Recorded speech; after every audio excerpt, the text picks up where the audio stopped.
శ్రీ గురుభ్యో నమః. వారం వర్జం. నవంబర్ 7, 2025 శుక్రవారం. శ్రీ విశ్వావసు నామ సంవత్సరం, కార్తీక మాసం, దక్షిణాయనం, శరదృతువు, కృష్ణపక్షం. విధియ ఉదయం 11:07 వరకు. నక్షత్రం రోహిణి రాత్రి 12:35 వరకు. తదుపరి విశాఖ కార్తె. వర్జం తెల్లవారి 5:37 నుండి 7:03 వరకు. దుర్ముహూర్తం ఉదయం 8:26 నుండి 9:12 వరకు. మరలా మధ్యాహ్నం 12:15 నుండి 1:01 వరకు. శుభ సమయం ఉదయం 5:30 నుండి 6:30 వరకు. రాహుకాలం ఉదయం 10:30 నుండి 12 వరకు.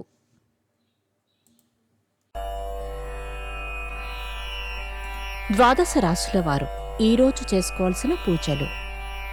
లక్ష్మీదేవి అష్టోత్తరం చదవండి. కుంకుమార్చన చేయండి. తులసి చెట్టుకి, మారేడు చెట్టుకి పూజ చేయండి.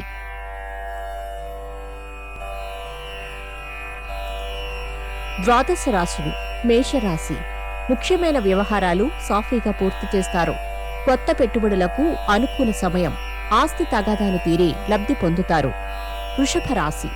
అందరిలోనూ ప్రత్యేక గుర్తింపు పొందుతారు. సేవా కార్యక్రమాలలో పాల్గొంటారు. కాంట్రాక్టులు లభిస్తాయి. మిథున రాశి. రాజకీయ, పారిశ్రామిక రంగాలలోని వారికి అన్ని విధాలా ప్రోత్సాహం లభిస్తుంది. విందు వినోదాలలో పాల్గొంటారు. కర్కాటక రాశి. ఆస్తి వివాదాలు పరిష్కారమవుతాయి. మానసిక ప్రశాంతత పొందుతారు. ఇంటా బయట మీదే పైచేగా ఉంటుంది. సింహరాశి. ఆరోగ్యం, వాహనాల విషయంలో మెలకువ పాటించండి. సన్నిహితుల నుండి ఆహ్వానాలు అందుకుంటారు. కన్యారాశి. ఆర్థిక పరిస్థితి అంతంత మాత్రంగా ఉంటుంది. కోపతాపాలకు దూరంగా ఉండండి. రాజకీయ రంగాలలోని వారికి యోగదాయకమైన కాలం. తులారాశి. కొన్ని అవకాశాలు లభిస్తాయి. వాటిని సద్వినియోగం చేసుకోండి. శ్రమకు తగిన ఫలితం ఉండదు. ఆర్థిక పరిస్థితి అంతంత మాత్రంగా ఉంటుంది. వృశ్చిక రాశి. పాత మిత్రులను కలుసుకుని ఆనందంగా గడుపుతారు. వాహన సౌఖ్యం. ఆస్తి విషయంలో నూతన ఒప్పందాలు కుదురుతాయి. ధనస్సు రాశి. దూరపు బంధువుల నుండి వచ్చిన సమాచారం ఆనందం కలిగిస్తుంది. హోదాలు, ఉన్నత పదవుల్లో ఉన్నవారితో పరిచయాలు.